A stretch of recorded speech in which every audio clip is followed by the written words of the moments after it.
This is Alicia Alt, reporting from Washington for the Global Medical News Network. Congress recently passed a bill that gave physicians a 2.2% increase in Medicare fees through November. I asked House Republican Michael Burgess, an OBGYN, to weigh in on the chances for an SGR fix this year.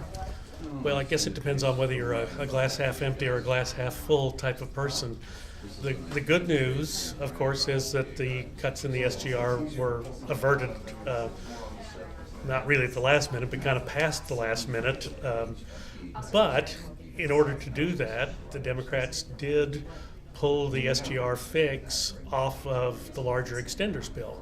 So members of Congress were not required to vote for unemployment insurance, COBRA, other things that in the past had been attached to the so-called doc fix bill, because the doc fix bill is something that everyone wants to vote for, but then when it gets loaded up with other things, it becomes more difficult.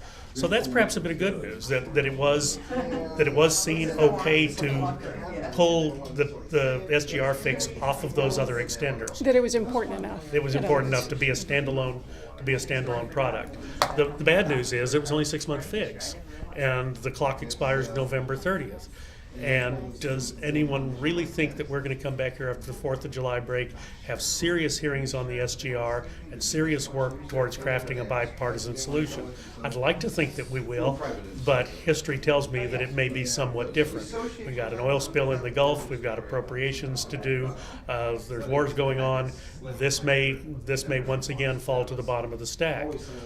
What would the likelihood be for a meaningful long-term fix to occur in the few weeks that we're back after the election, before Congress goes out for the end of the year, or before the fix expires at the end of November 30th? And realistically, that's generally a fairly contentious time. People are generally still mad at each other about the elections, and it's very doubtful that, at least in my mind, I'm just speaking for myself, it's very doubtful that a meaningful long-term policy can be crafted in that tight little window after the election before November 30th. So you see a temporary patch? I think there has to be a temporary patch extending into the next Congress, and there is really the opportunity for people to come to the table and try to fix this thing for a longer term. When I say longer term, I mean forever. I don't mean a 6-month fix, year fix, 2-year fix. We've done these things before. We only make more trouble for ourselves at the expiration of that timeline. And unless we're seriously thinking the world is going to come to an end so we won't have to deal with it, we need to get on about fixing it once and for all. This is Alicia Alt, reporting for the Global Medical News Network.